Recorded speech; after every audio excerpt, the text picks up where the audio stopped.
Oh, howdy all, grab yourself a drink. It is time for some Path of Exile 1 discussion. Today, I wanted to take a look at the Atlas meta that's developed in patch 3.26.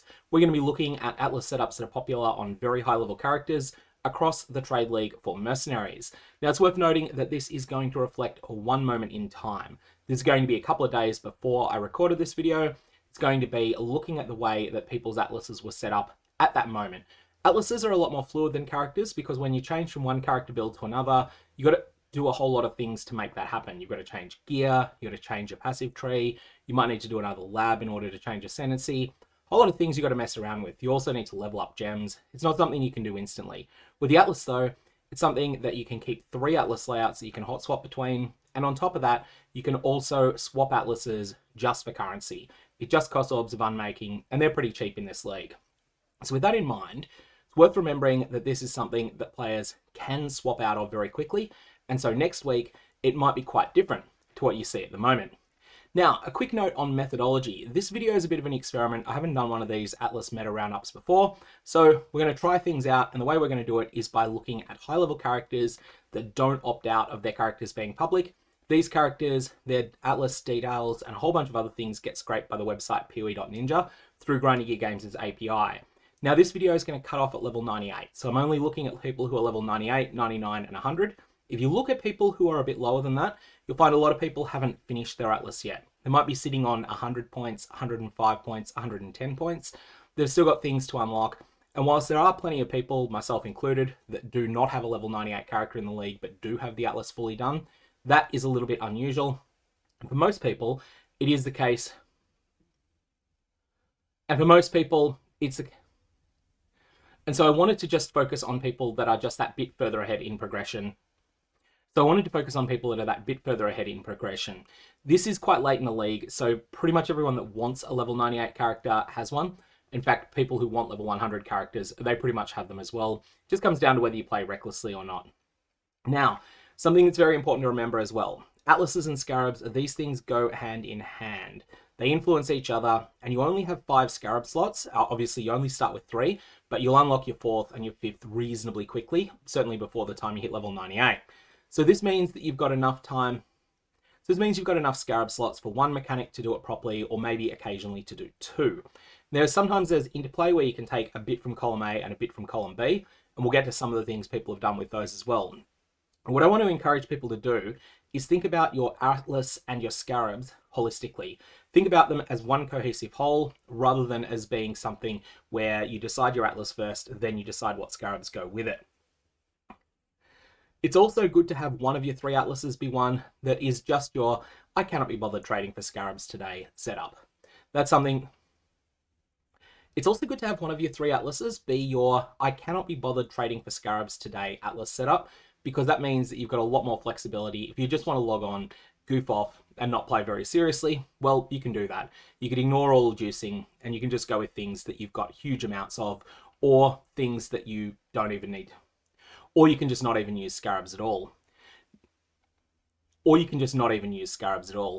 Now, quick note on builds. I'm not focusing that much on which builds go with which Atlas setups here, but again, this is something you also want to consider holistically. The reason that I'm not doing this though is... Now, a quick note on character builds. I'm not going to focus much on the pairing of character builds with Atlas passive trees, even though in the real world this is a very important decision. The reason for this is that there's a couple of limitations with getting good data on this. That's because someone might have an occultist on their Atlas. That's because someone might have an occultist and a volcanic fissure of snaking character that they both play, and the last time they logged in was on the occultist, and they did a bunch of Scarab generation with them, and they use a Scarab generation tree. But that Berserker that is volcanic fissure of snaking, they're still going to show up as being associated with that Scarab generation tree, even if they're just not interested in running them at all. So the API can't really associate your characters with the Atlases you like to run with them. It can only associate the fact that you've got this character on your account with the way that your Atlas is set up. So not much pairing of builds, except where I'm really confident as to exactly how people are using them together. Now, and as always, there's a little bit that needs to be said about particular items. The cartography scarab of risk was buffed to the moon and beyond in 3.26. Using one of these is literally the equivalent of using two of them back in 3.25, and they were actually good in 3.25 as well. So they had their power literally doubled. This is also not a super rare scarab, and as a result, it's something that's become extremely commonly used. However, using it requires pretty specific Atlas setups, and also these reward certain playstyles. Because, for instance, Cartography Scarab of Risk, it can add Physical Reflect to a map that doesn't have it. It can add Elemental Reflect. It can add Elemental Reflect to a map that doesn't have it. There's a whole lot of mechanics that just don't play very well with... So these can brick your builds. So these can brick entire maps for certain builds. On top of this, there are certain mechanics that just don't scale their loot very much with Cartography Scarab of Risk, and a couple of examples of this, you have in-map heist events. Smuggler's Caches, they don't really give much more loot when there's additional map modifiers on the zone, when there's additional zone quantity, when there's additional zone rarity. Destructive Play is similar. Destructive Play doesn't really care whether you've got additional quantity, additional rarity, it's just additional monsters to kill. So, Cartography Scarab of Risk doesn't play well with these mechanics, and that's something important to keep in mind. The best thing, though, to stack with Cartography Scarab of Risk is actually more Cartography Scarabs of Risk. There's also the Inner Quantity Wheel and the Inner Quantity and Rarity Hybrid Wheel. These are also quite good with it. Now, it's worth noting that Cartography Scarab of Risk stacks quite counterintuitively with Map Modifier Effect. Now, new modifiers that are added by Cartography Scarab of Risk, these are not scaled up by the... New modifiers that are added by Cartography Scarab of Risk are not scaled up by increases to Map Modifier Effect. So, if you've got 75% increased effective modifiers on your map, and you've got 8 mods, that's kind of like having 12 mods, but then you add a Cartography Scarab of Risk, you're not going up to 10 mods that are each 1.75 mods. So if you have 50% increase... So new modifiers from Cartography Scarab of Risk, they're not scaled, but this is still fine. There is still escalating returns for having more copies of these. There is still escalating returns for having more modifiers. And just to go through the numbers here, imagine you've got a tier 16 map, 50% modifier effect, so that's like having 8 mods on it. So to go through the numbers of how this works, imagine that you've got a tier 16 map, it's got 50% modifier effect on it, and it's got 8 mods on it. So that's kind of like you've got 12 mods on this map. There's 8 mods, but each of them are at 1.5%. But each of them is 1.5 times its normal effect. One Cartography Scarab of Risk takes it from 12 up to 14. 5 of them take it from 12 up to 22. These give you, and that's because they give you 2 unscaled modifiers each. Now, on average, modifiers add about 5% pack size and about 14% quantity, and I think it's about an 11% rarity on that as well. So it means that the 5th Cartography Scarab of Risk is actually adding more loot than the first one does. That's because there's a double or triple dipping depending upon how much you value rarity. There is a single dip in that you've got a pack size boost. There is a double dip in that you've got quantity per monster killed. And then there's that tertiary boost of... And then there's that tertiary boost when you consider that the rarity might also be something you value as well. On top of this, it just gets better when you consider tier 17 zone mods, which can be found either on originator influence maps, or they can be found on your tier 17 maps proper. So basically what we've got here is Cartography Scarabs of Risk. They stack well with each other. They provide more loot than pretty much anything else other than some of the rarest scarabs like Horn Scarab or Bloodlines. They're incredibly strong and they're not that rare, which is the reason that they are so good. On top of this, we have Abyss Scarabs. The other huge factor this league has been Abyss Scarab of Edifice. This generates an absurd amount of loot from chests, and this is clunky to run, but it is very, very lucrative. And this was something that was viable in the past as well, but it's become much better in this league, and that's... Now, this was something that was viable in the past, but it's much better this league. There are 2 reasons for this. The first one is that Cartography Scarab of Risk is now better, and there is space in a lot of the Abyss setups in order to use Cartography Scarab of Risk. So this means that this strategy is even better. But on top of that, and actually more important than that, is the fact that tier 16.5 and tier 17 maps, they just simply have tremendous boost to the amount of scarabs that they drop. It's not just scarabs, you can also do this with currency as well. There's a lot of different things you can generate, but essentially those loot multipliers that are found on 16.5s and 17s, they end up pushing this strategy from very good into absolutely over the top powerful. They push this strategy from being very solid to being absolutely extraordinary. Okay, so now we can start talking about the Atlas meta in general. And there is a first branching point that people need to make a decision on when they're setting up an Atlas. This is, am I going to blitz as many maps as possible as fast as possible, or am I going to try to scale as much loot per map as possible? Okay, so now we get to the most important starting point for deciding on an Atlas. And this is something that we'll see a bit of a breakdown when we go through the different Atlas trees people are playing. There is one category of map that is what I would term a fast map.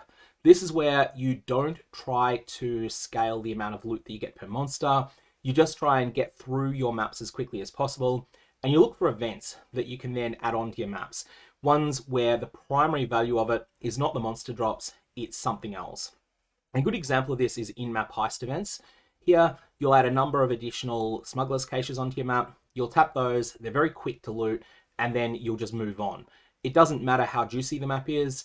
If you're running 100% Delirious tier 17 map, you might get a small amount of additional markers, but it's not going to be anything appreciable. Ultimately, the best way to do this is to run unjuiced maps and run them fast. The second strategy that you can use is going to scale up the amount of map drops that you get per map that you... The second strategy is to scale up the amount of drops that you get for every single map that you run. And here, you want to go with things that provide loot multipliers primarily. But one thing we'll cover in a bit, sometimes people go too far on this and they ignore things that are big just loot adders. But one thing some people do is they ignore some really easy ways to just add loot that are so effective that they end up being better than the tiny multipliers you can get in their place. We'll come to that when we talk about some of the map mod effect clusters, and particularly invasive adversaries and why it's so good and why it's so underrated in this league.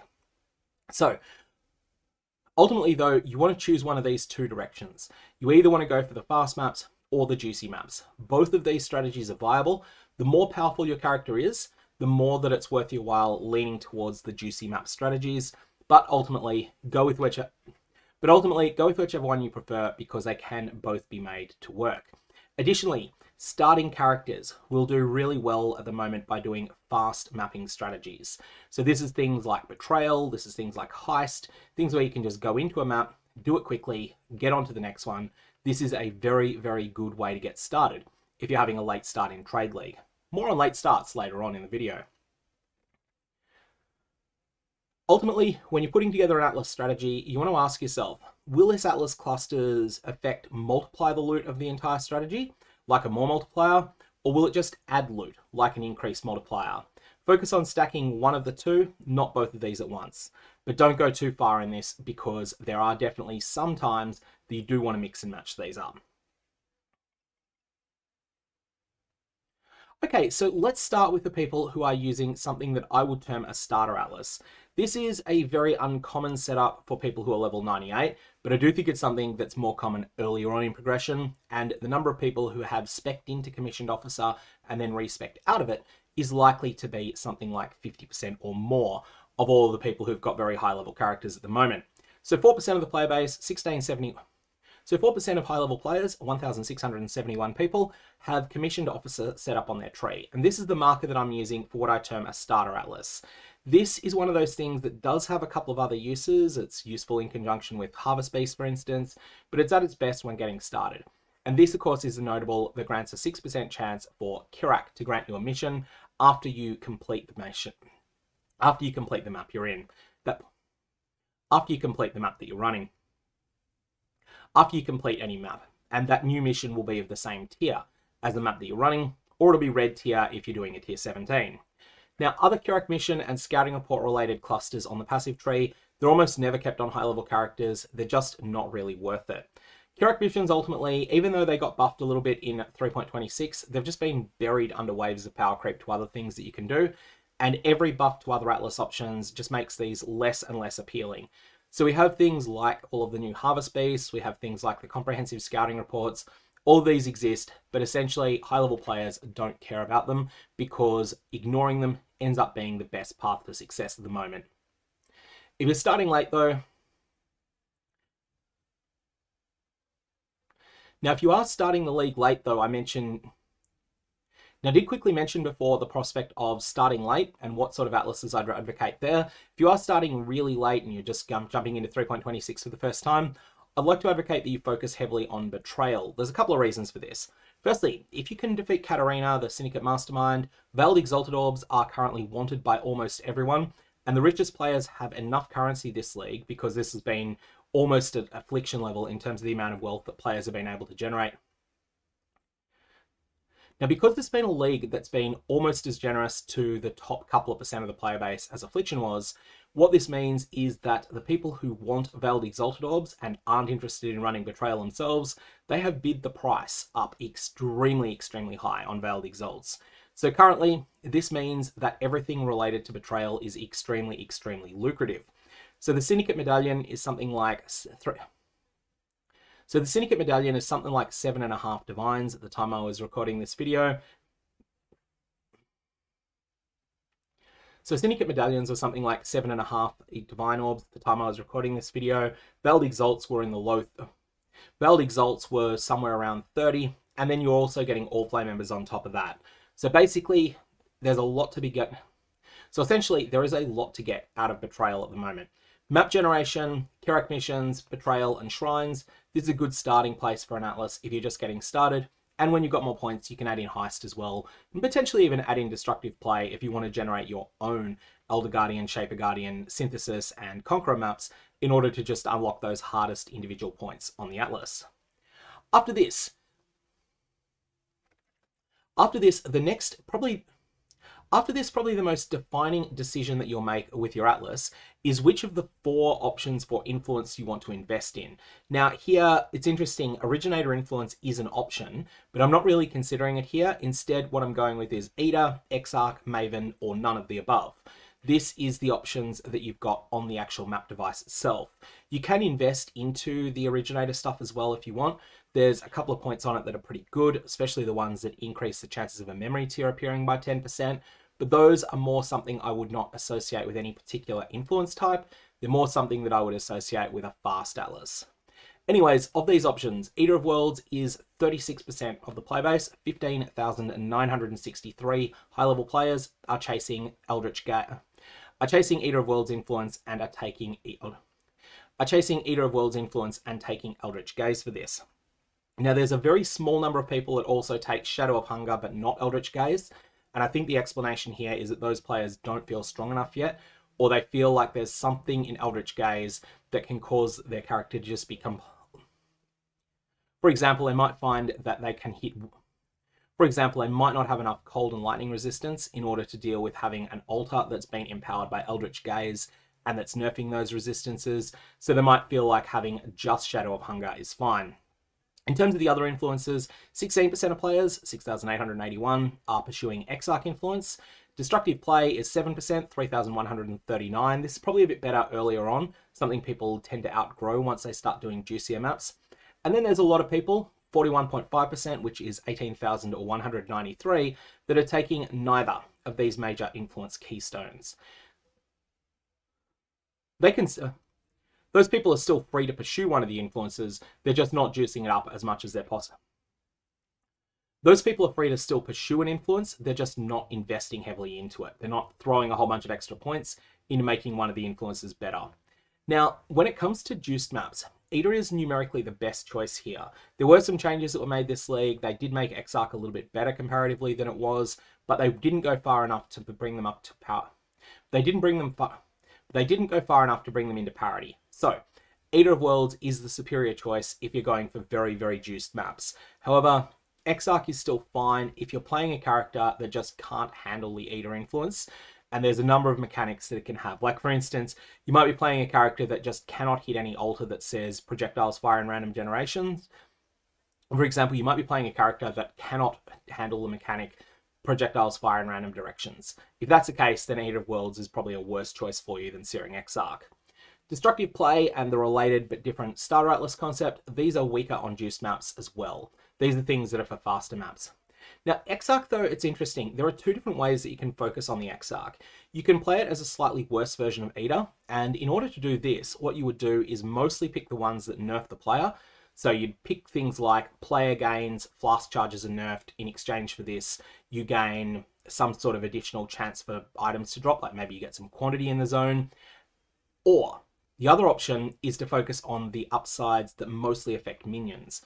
This approach is something that's become a little bit more lucrative in this league, with Grand Exarch Embers becoming more valuable than they usually are.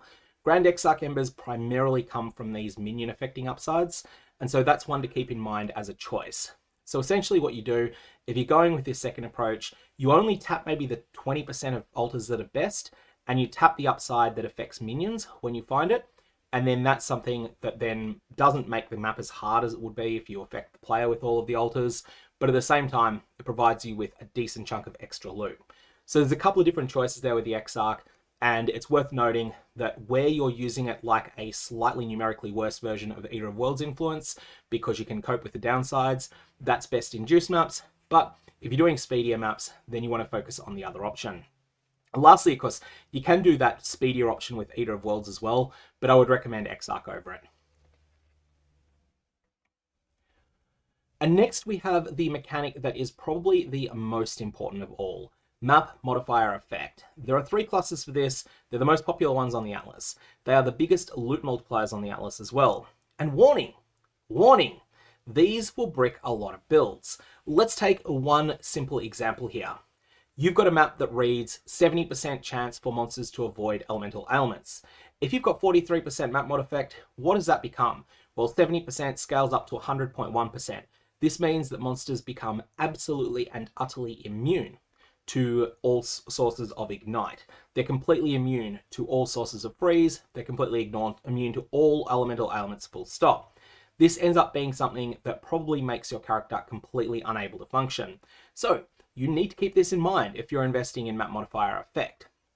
Now, builds that take Map Modifier Effect, they should scale it with other loot multipliers on their Atlas, such as Eldritch Altars, additional packs, or mechanics like Abyss or Breach that just add monsters. You can also scale loot through various Scarab nodes, through quantity, and the like. There is a quantity circle and there's a quantity rarity circle close to the center of the Atlas, and those are things that are often taken alongside these map modifier effects, not just to path through them, but to take those nodes deliberately.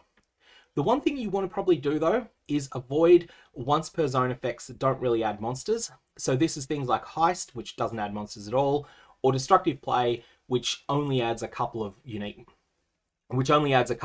bosses. Those do not scale well with map modifier effect in general. Map modifier effect nodes can gain from any number of spare Scarab slots, 0 through to all 5.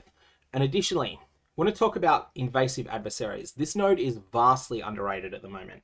This thing is attached to one of the small clusters that provides increased map modifier effect. So there are 3 small nodes that people take that are 3% map modifier effect, and then they lead to this as the notable in that cluster.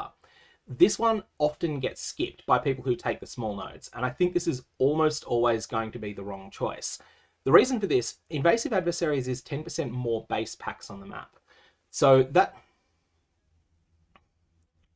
Now there are a couple of exceptions here, but almost always you want to take invasive adversaries. The reason you wouldn't take this is if you're doing a strategy like some blight strategies, where you go into a map, you very quickly find a single event, you perform that event, and then you leave the map. In that case, invasive adversaries is a waste of a point. However, for everyone else, if you're actually clearing out the map in general, or at least coming close to it, what this is doing is it's adding 10% more packs, and those 10% more packs are going to be tier 17 exclusive monsters. Those seem to drop something like double or triple the loot of a normal monster. So it's like a 30% more multiplier to the base loot of the map. This then gets scaled up by all of your map modifier effect that you've got. And as a result, it ends up being absolutely fantastic just for adding base loot in. Now, ultimately, it adds so much that it ends up being a top-notch node even on strategies that are focused on non-native monsters. So even if most of the things that you're killing in the map are the breach monsters, you'll still find that invasive adversaries is one of the best single points on your entire Atlas, even though it doesn't multiply the loot that you're getting from the breach monsters. Highly recommend taking this point as soon as you're strong enough to handle it, and then ultimately, if you need to save a point somewhere, drop off a 2% map modifier effect node somewhere, or something along those. Drop off a 2% map modifier effect node or a 3% scarab generation node, because you probably have some of those that you can spare.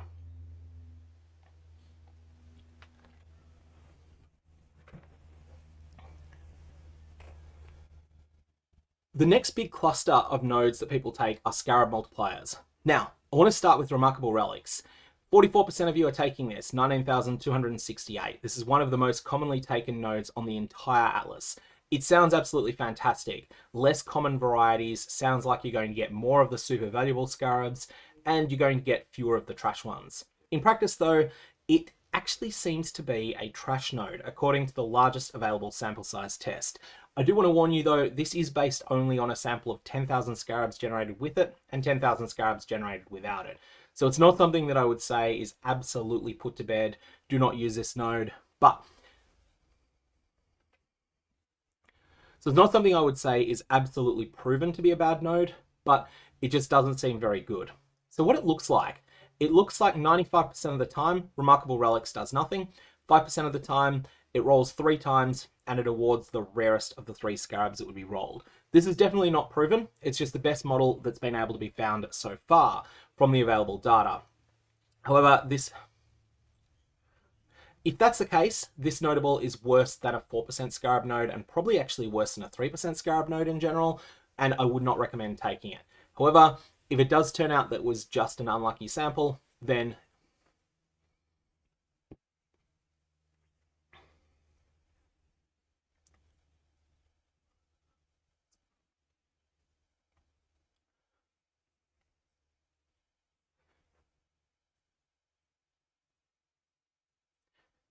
it would be different if this was giving you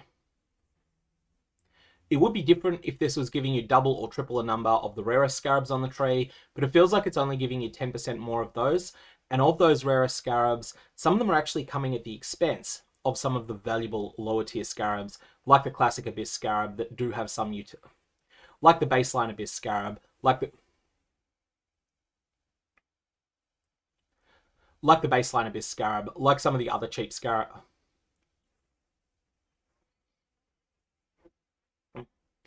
Like the baseline Abyss Scarab, like a few others. Ultimately, I'm just not sold on this node. I don't think it's very good. Next, Skittering Swarms is the next thing. This is fantastic. Where I was advising you probably want to skip the last node, this one is something you definitely want to take. 12% increased scarabs found in your mounts, 37% of you are using it, that's 16,139 level 98 pluses. It's fantastic. Amplified Artifacts, Explorative.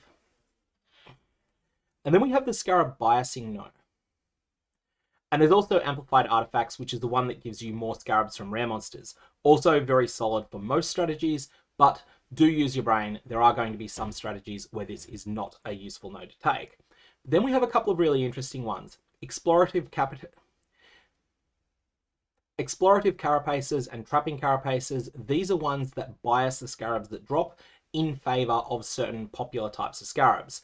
So Explorative Carapaces is being used by 18%, that's 7,862, and Trapping Carapaces by 34%, which is 14,912. Now, fun fact, Explorative Carapaces is actually the strongest of these notables, as in terms of scarab biasing. However, the reason that it's not taken by as many people is that it does take a few extra points to path to.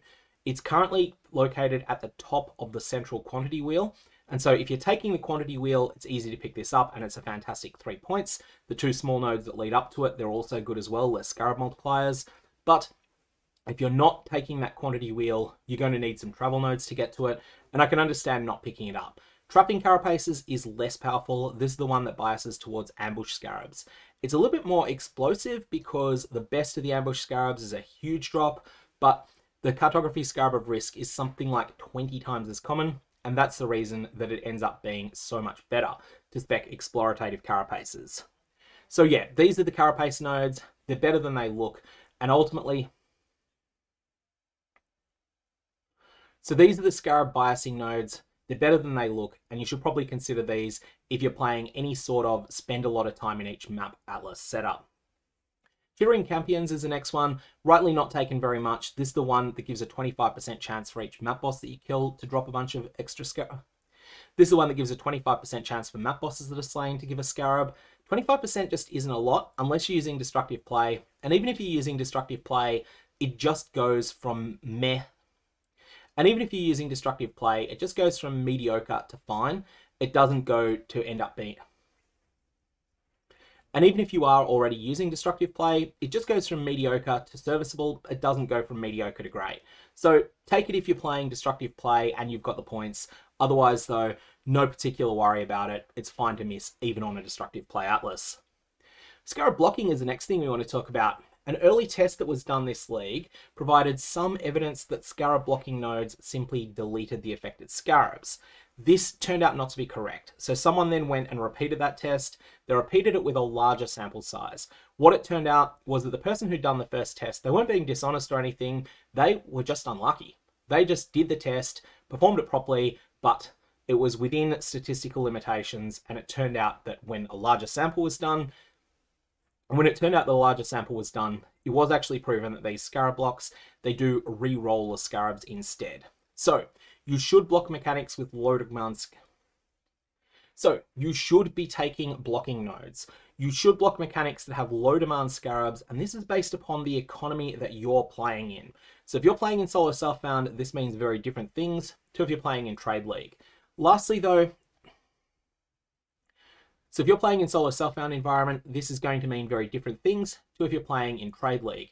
If you're playing in solo self-found, you might think, for instance, that ultimatum scarabs are the most important thing you could get. Whereas if you're playing in trade league, there is one good ultimatum scarab. In fact, it's very good, but it's something that's not. So if you're playing in solo self-found, you might think the breach scarabs are the most important scarabs you can get. And as a result, you're never going to be blocking breach. But if you're playing in trade league, it's a pretty easy choice to block breach for most people. Here's the popularity of each of the different blocks. Here's the trade league popularity for each of the different blocks, and this is the percentage of players 98 and plus. Here's the popularity of each of the different blocks. Now, this is going to be based upon the chat.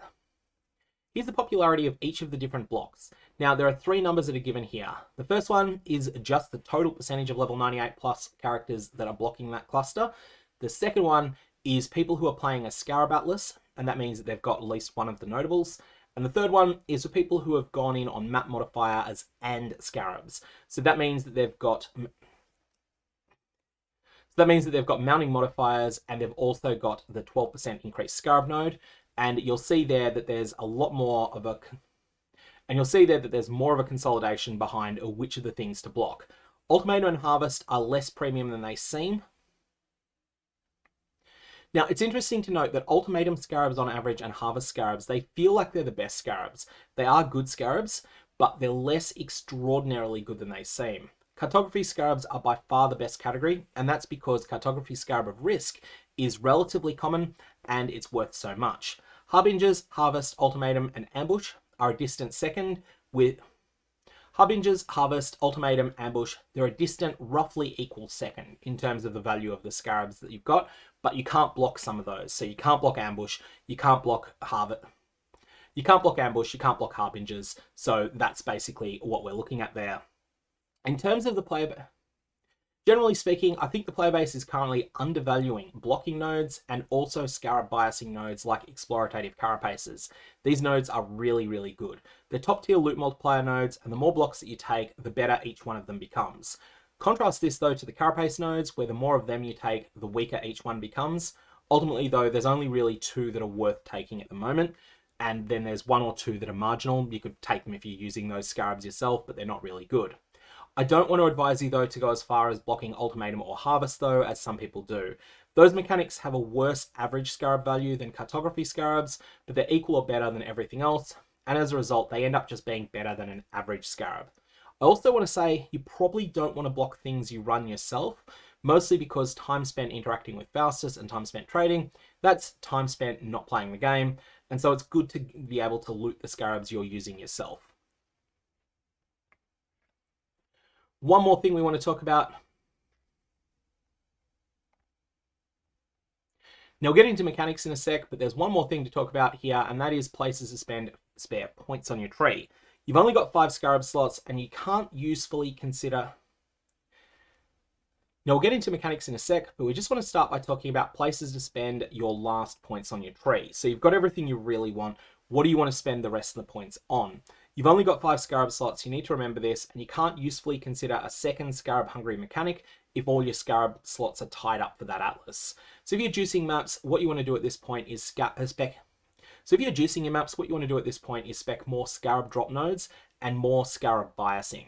For example, take Explorative Carapaces if you don't already have it, and alternately take the Ambush equivalent if you don't already have that. Alternately, you can spec into the central wheel of quantity and rarity. You can spec into the central quantity wheel. There's a number of other little things like that. Ultimately, these nodes remain good even now that we're late in the league and that Scarab prices have fallen a lot. If you're blitzing maps, what I would encourage you to do is consider Heist, Shrines, Einhar, although Einhar will tie up some Scarab slots, Destructive Play, or Searing Exarch altars with a focus on the minion drop altar mods. All of these mechanics don't scale very much with juice level, and also Harbinge is the one more thing that can be okay as well. If you're juicing maps, Shrines, and Exarch alt, if you are juicing maps, Shrines and Exarch altars are also options, although you'll have different altar mod priorities. You'll start taking the ones that affect the player more often, but also so can Eater of Worlds, so can map mod effect, so can Scarab generation. So you want to keep those things in mind when you're thinking about what to spend the last points on. All right, let's get to the mechanics, and let's start with Heist. 4%, 1,719 players are playing this at the moment. It is a fast mechanic. Now, the things that are near universal here are Casing the Joint, No Honor Among Thieves, and Secret Stash. The Dutiful Soldier is good, and I would say that most people should spec into it, mostly because it just makes you faster in maps. Once you've got Huck, once Huck is joining you in maps, you can give Huck a piece of equipment, Heist Rogue equipment, that will cause him to project a level 15 Haste Aura. This is something you'll be able to afford pretty quickly if you don't already have it, and this will then affect your character and just provide you an extra movement speed boost. It's not Quicksilver Flask level, but it is something. It's almost an onslaught on your character, so you definitely want to have that if you can. If you're already running haste, then that's a bit less important. It's worth noting that the Friends in High Places notable is quite bad. It doesn't do very much, and the nodes that lead up to it, there's a first node that's 4% chance for a Smuggler's Cache. That's actually reasonably good, but then there's one that biases jobs towards level 3, 1 to 4, and 1 to 5. These are all pretty bad nodes, and honestly, what I advocate, even if your Atlas is entirely focused around Heist, just take the first point. Just take the small point there that's 4% chance for an additional Smuggler's Cache, and completely ignore the level 3 job biasing, completely ignore Friends in High Places. The reason for this is that it will decrease your ability to get contracts that can be completed by Gianna, and contracts that can be completed by Gianna are just better than anything else. If you are going to take one of these nodes though, take the level 3 one. 4 and 5 will have heists that require a level 4 or 5 job. They will have more loot inside them, but this is not the reason you're running those heist contracts if you run them at all. What's heist often paired with? Memory tear chance is really good in conjunction with heist because you're doing maps fast. It seems like the memory tear base chance might be 5% per map, and you can scale it up a little bit more with 2 small nodes on the tree. And then there's also Kalgur and Ore is often used alongside heist. We'll get to that a bit when we talk about Kalgur and Ore in a sec. Beasts are another thing that you can spec on the Atlas. 2% of you doing this, 982. Not very many of you. And this one's a tougher one because you need to be well versed in trading via Discords, because there's a number of reasons that beasts just have really, really awful interaction with all of the trade mechanisms in the game. The thing here is that beasts feel like they should be stackable, but they're not stackable because they have their own monster modifiers. What this means is that people can list an enormous amount of different beasts and they can't be grouped together. Now, if that person is AFK, or if they're malicious and they're just not interested in trading at all, then you're going to go and trade with them and they're going to say, they're just not going to reply at all. And then you're going to scroll down the list and the trade API is only going to show 100 of the beasts you're looking for, and they'll all be that same person. So you want to go to one of the trade Discords that bans people like that from dealing there, and that ends up being something that's an extra barrier to getting involved in dealing in beasts, especially because people who are on those trade Discords generally aren't interested in doing small trades. They're only interested in doing big ones. So big barrier of entry into beasts. On top of that, there's also a bunch of player knowledge that's important with them. You need to know which ones are not worth killing at all, which ones you should just delete if you do accidentally kill them, and which ones are valuable. So ultimately, learning these skills takes a while. And this is often paired with Kalguran Ore, Heist, or Memory Tears. Again, fast mechanics. Here with Beast, if you're taking one of these setups, all of the time that you spend in the map is probably going to be focused on fighting the beast, maybe killing the map boss, and everything else is a bonus. Betrayal comes next, and Betrayal is interesting in that it's not really done with any specific other mechanics. It really is all over the place. I would advocate doing it in conjunction with fast mechanics, but a lot of people are doing it with other things. It also has odd interactions with Scarabs, and that is that there's only 2 Scarabs that help at all with Betrayal, and one of them just gives you a 100% chance to have a Betrayal encounter on the map, which you can pretty easily get without spending a Scarab slot. Then there's Betrayal Scarab of Reinforcements, which is useful, but that is it. And so you then end up with 4 Scarab slots that are free, but you don't want things that multiply loot because that doesn't really work with Betrayal. So ultimately, it's kind of a messy one to pair with other things. You got 3 to 5 Scarab slots left over, typically 4, that you can use alongside it. Betrayal is also a quite slow mechanic, which is one that makes it pair less well with many other mechanics that you might otherwise pick. For example, doesn't, in my opinion, pair all that well with Heist, in the sense that Heist works fine. Heist doesn't make you any worse as a Betrayal Atlas, but having Betrayal, because Betrayal fights take time, this makes your Atlas worse than a Heist Atlas would be without Betrayal. So that's going to be a thing that comes up with a lot of the faster mechanics. Ultimately, Betrayal is a good thing at the moment to do, especially if you're starting late, because Veiled Exalted Orbs are something that rich players are willing to pay a lot for, and their demand for them is pretty much insatiable, but it's also one of those mechanics that takes a little bit of time to get set up, and as a result, and also takes a little bit of learning as well, especially if you want to do it in a min-maxed way. That said, it's pretty good even in a non-min-maxed way, this league. Beyond is next, and Beyond is interesting. This is a mechanic that is not seen very favorably by most of the player base most of the time, except for this league when it is. 15% of high-level players, 6,603 individuals, have a Beyond Atlas set up with their level 98 plus character. Now this one's interesting in that it is 2 mechanics in one. Most people run it alongside Endless Tide. This is a keystone that means that Beyond bosses cannot spawn, and when a Beyond boss spawns, the Beyond boss is a fight. They're about as tough as the Shaper Guardians. Once you slay them, they will drop some of the Beyond exclusive currency, and then that's the end of the Beyond event for that map. However, if you run it with Endless Tide, all of the Beyond that is on the map gets nerfed considerably, but you cannot get any of these Beyond bosses. What this ends up doing is that Beyond becomes a more multiplier to the total number of monsters that are present in the zone. So like Invasive Adversaries, it's a more multiplier to base packs, but it's one that also scales with a number of other events that you can do. So it's something that is really, really strong. So it's something that's really, really strong there. The most popular Beyond strategy at the moment pairs it with Incursion, but you don't need to pair it with Incursion. You can pair it with Breach, you can pair it with Shrines, you can pair it with Strongboxes, and you can do a whole bunch of other things as well. Don't feel like it's something that has to be limited to things that are popular. The only mechanics I would not pair Beyond with are things that add a small number of monsters onto a map. So for instance, I wouldn't do it alongside Einhar's Beast mechanic. I wouldn't do it alongside Heist, which adds no monsters. I would instead be looking to do alongside something like Abyss, which adds a very large number of monsters. It's also worth noting that the Incursion variant of Beyond makes no effort to create desirable temples. It will accidentally do so every now and again, but it doesn't really invest in making those temples any better. It simply invests in Elva as a way to generate a lot of extra monsters on every map that's run. Now, you can also run Beyond without Endless Tide as a source of just one more boss per zone. Like I said, this isn't that popular at the moment, but it is something that's worth keeping in mind because there are times that this is a good strategy. Beyond Scarab of the Invasion is incredibly powerful without... Now, Beyond Scarab of the Invasion is incredibly powerful...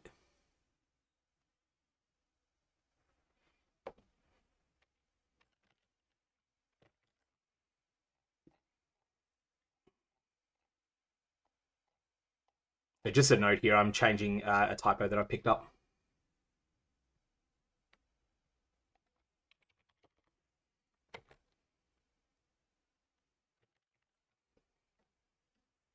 All right, so a quick note for channel members that might see this draft version before it's edited out.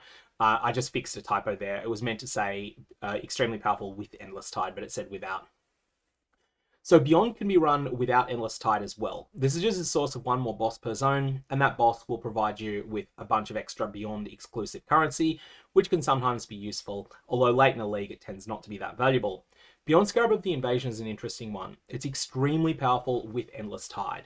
It scales very well with mechanics that add more monsters to maps, especially ones that add more rare monsters specifically. Each individual Beyond monster that you kill doesn't drop much loot, but it ends up that there's so many of these monsters that you kill that it's a lot over the course of an entire map. Tainted currency just isn't that significant a part of... Tainted currency isn't a very strong pull into running Beyond.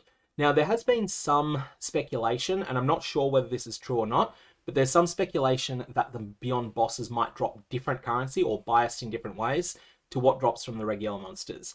This is something that kind of needs to be explored because at the moment I don't really know whether it's the case, but it does feel like there are certain currencies that mostly come from bosses. So more exploration's needed on that.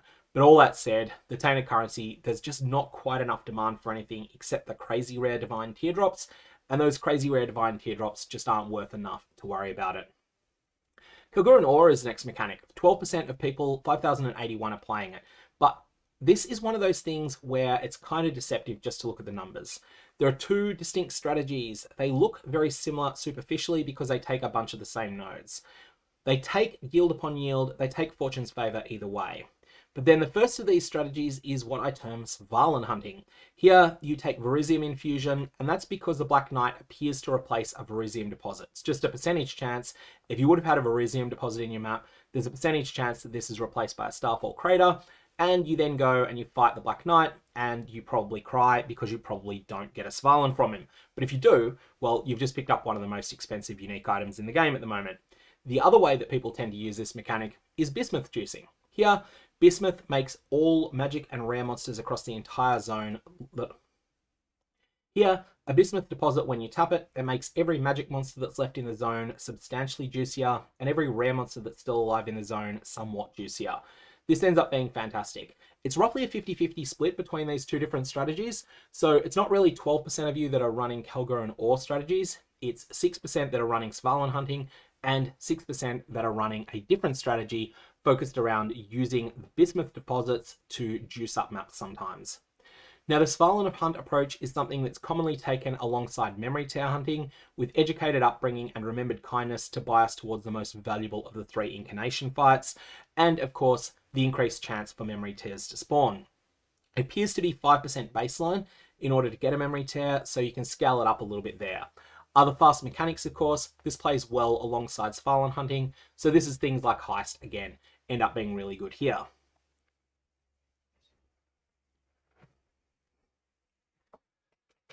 And next we come to something else where there is one mechanic that people often think of as being the same thing, but there really are two different mechanics that are working together here.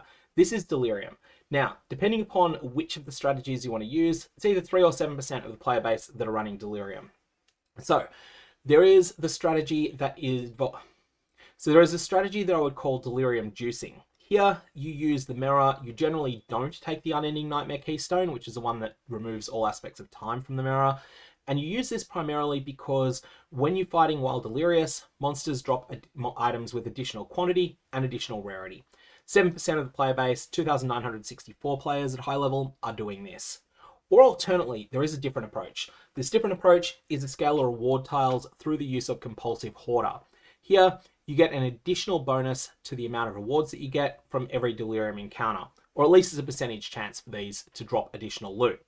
Compulsive Hoarder is being used by 3% of the player base, 1,322 players, but they're not necessarily the same ones that are doing the strategies involving the Delirium Mirror, because you can use Compulsive Hoarder on a strategy that focuses upon just inherently delirious maps. So you're either using Delirium Orbs, or you're causing your maps to drop delirious through Delirium Scarab of Delusions, which is a really, really good scarab for exactly this.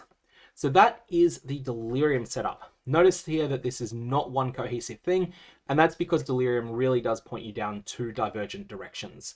You can go with either of them, or you can do both of them on the same atlas, but it's probably better just to go hard on one of them. Ultimatum comes next.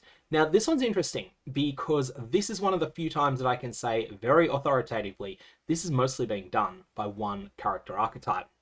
Ultimatum is being done by 2% of high-level players.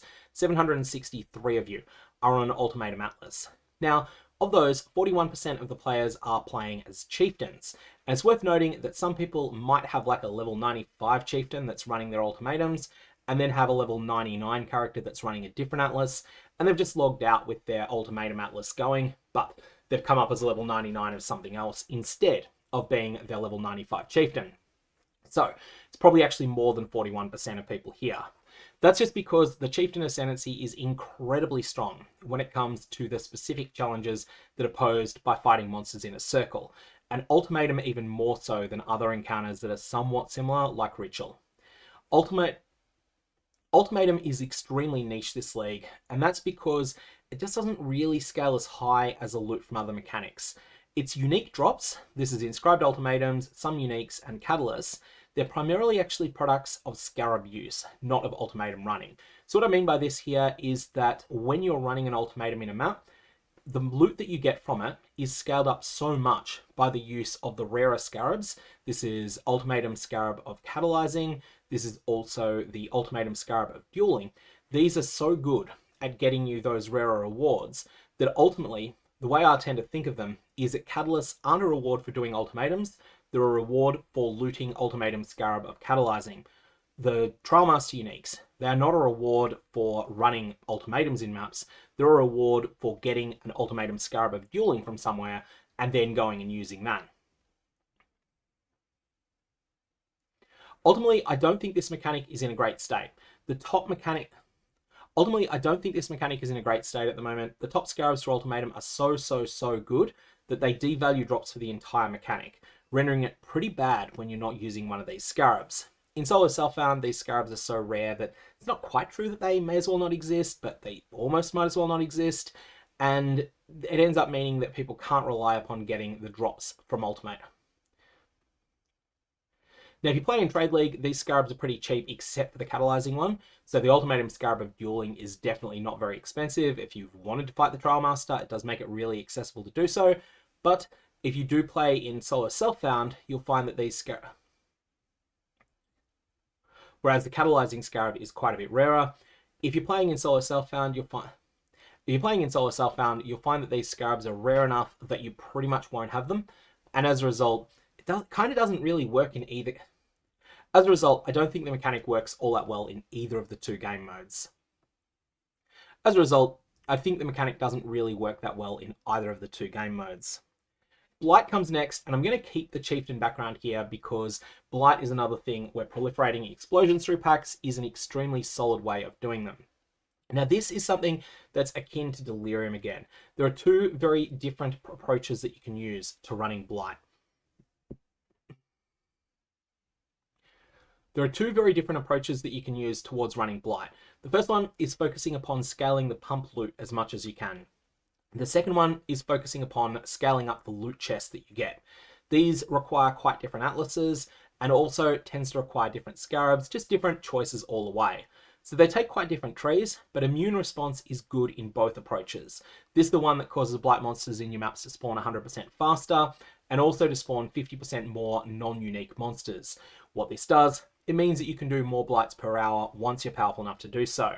So I'm using this to identify Blight trees, and 4% / 1,563 of you are playing a Blight tree according to this. And 4% of you, or 1,563, are playing a Blight tree according to this. But there are different ways that you can then scale a loot. The people who are focusing upon pump loot, what they tend to do is scale map modifier effect all the way to the moon. They take absolutely everything that can scale map modifier effect, and then they can even fill out their rest of their tree with Scarabs of Risk if they want. They don't have to, they can use other strategies, but that tends to be one of the popular ways of doing that. Ritual is next, and Ritual's getting played by a lot of people. 8% of you, 3,746. Now, Betrayal is similar to Ritual in one way. Both of them have jackpot drops that are worth a very large amount. In the case of Ritual, it's the Omen of Fortune. In the case of Betrayal, it's the Veiled Exalted Orb. They also have semi-jackpot drops that are much more common. So for Ritual, that's the Omen of Blanching. And over in Betrayal Land, this is the Veiled Chaos Orb or it's the All Flame Ember of the Gilded, or it's the All Flame Ember of the Ethereal. All of these end up being quite valuable, and they're quite a strong pull into running this particular type of content. Now, Omen of Fortune is really, really rare still, but it's not unreasonable to hope to see one. Blanching, on the other hand, blanching is quite common, and every time you get it, it's a couple of divines. This is paired a lot with Rogue Exiles and with Shrines. This is far from universal though, and the reason that people pair Ritual together with Rogue Exiles is that it can produce extremely, extremely juicy Ritual vessels that can then be used later in a different map. And this is then something that gets run in very specific strategies, but it's focused upon getting as much as possible in the way of loot that drops from the monsters that are slain in the Ritual. That tends to be one of the main strategies that's using Ritual at the moment. So you can generate those ultra juicy ones, or you can consume them. Both of these are viable. Both of them are ways that you can play with Ritual at the moment. Next, we'll jump to Expedition and Legion. Unfortunately, these two have been completely outscaled and completely fallen off as the league's gotten older. So less than 1% playing each of these mechanics. They're actually both really good mechanics, but they're really good at the start of a league. They get outscaled and they award rewards that people want early in the league, but that players cease to chase in the longer term. A couple of good examples here. 6-link chess piece. Legion drops a lot of these from the Geomancer's Incubator. Good stuff, rare gloves. ROG is fantastic at making good stuff, rare gloves. Again, these get eclipsed later. Now, at the start of the league, looting 2 6-links an hour from Legion is absolutely incredible. This is at a point where one Veiled Exalted Orb might only cost as much as 10 6-links, or might only cost as much as 2 6-links if it's really early on. But now, a Veiled Exalted Orb is literally worth hundreds of these 6-links if you can sell the 6-links at all. And Legion emblems, they're just not wanted in large enough numbers to really turn this thing around. Expedition is similar. Expedition, just fantastic at making those rares that are good enough to get started, but ultimately, that's not what players in Trade League are looking for at the moment. That's why these have fallen off so hard. Are they in a bad spot? I don't really think they are. They're really, really good early on, but they just fall off really quickly. Abyss comes next. We already mentioned this a bit when we discussed the Abyss Scarab of Edifice and its huge impact on the meta. That's why 10% of people are playing Abyss strategies, 4,395.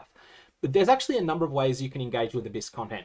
There is the most popular of them at the moment, which is the Edifice strategy. So that is Abyss Scarab of Edifice, 2 classic Abyss Scarabs, Abyss on the map device, and then you've got 2 flex slots that can be used for a bunch of different things, but in practice, they tend to be used for Cartography Scarab of Risk, and that tends to be run on a tier 16.5 or a tier 17 Atlas, and that tends to be run on a 16.5 or a 17 in order to maximize the amount of loot that you get per one of those chests that drops there from the Edifice Scarab. So that's the first option. But you can also focus differently if you want. You can focus on monster loot and XP, and this involves Abyss Scarab of the Multitude, and then you can potentially also use Abyss Scarab of Profound Depth, which isn't that well understood. It's quite rare, and it seems to bias towards getting the rarer drop classes more often. But so that's a different strategy, but the Edifice one that's meta, this has been something that... But the Edifice strategy that's meta, this is the one that's most used, and this is the premier setup for Scarab production. So if you're wanting to just loot a whole bunch of Scarabs in maps that you can then turn around and sell to other players, this is the way that people are doing that. After this, we have Breach. Breach is an interesting one. 7% of you, 2,891 players are running Breach. Now, this is not used for the Breach exclusive loot. It's not being used for things like Breach Stones. Those are just a tiny bonus if they ever drop. Instead, it's used as an alternative source of a lot of monsters. You can do this with Abyss, you can do it with other mechanics, but Breach is the one that's probably most popular at the moment if you're wanting to use map modifier effect scaling and also use Beyond. So you're looking to find ways to multiply the number of monsters on the zone as much as possible. Well, Breach is your starting point. Breach is where those monsters come from, and they then get multiplied by all these other sources. Harvest comes next, and Harvest is in a really interesting spot. So 7% of you, 3,168 playing it. Player demand for Harvest Juice is pretty close to insatiable, and you can't get it through any other mechanic. So this means that despite the massive amount of inflation that's gone on in this league, Harvest is something that is still reasonably lucrative to choose. Now, Harvest seems to scale with 50% of zone quantity. So Risk Scarabs here, they function, but they're not fantastic. It's not scaling with... So risk scarabs here, they function, but they're not fantastic. So it's something that you can do without them if you're playing a build that's not really well set up for so you're playing a build that can't really function with risk scarabs. For instance, you're doing all physical damage and you don't have investment into making yourself physical reflect immune, then in that case, you'll find that harvest is an option, because those risk scarabs, whilst they can work with it, they're definitely not required at all. Harvest very much requires its best scarabs, and it has some fantastic ones. Harvest has Harvest Scarab of the Cornucopia, which doesn't work with every strategy, but is incredibly good. But it's Harvest Scarab of Doubling that is the really, really, really strong one. And finally, for those of you that are watching this early, I've noticed that I've missed Harbinger, so I will be adding Harbinger in during editing. Sorry about that. Now, the other sort of thing I wanted to raise here is a quick look at the overall Atlas tree heat map. This is a heat map. The redder that something is, so the warmer the color is, the more people are speccing this. So you can see here that the inner quantity wheel is being taken by a lot of people, something like 50% of people if it's green.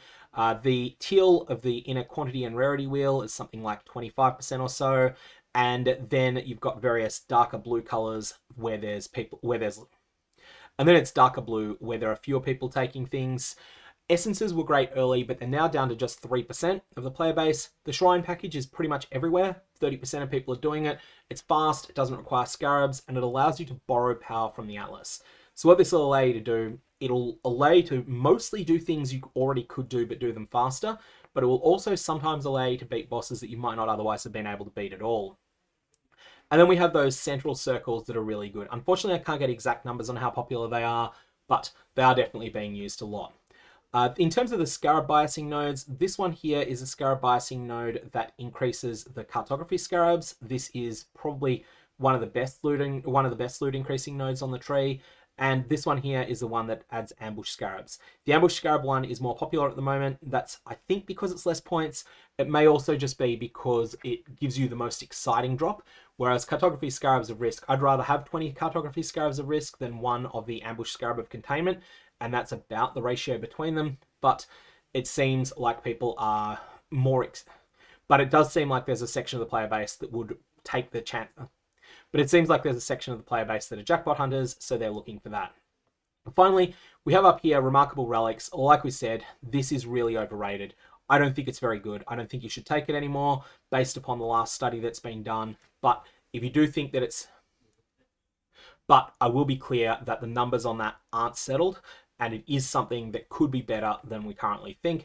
That's going to take a larger sample size in order to be absolutely certain, one way or the other, whether you want to take that node. Anyways, that is an overview of what people are doing in terms of endgame atlases. I'm going to leave it there. May your Varlorbs have interesting results.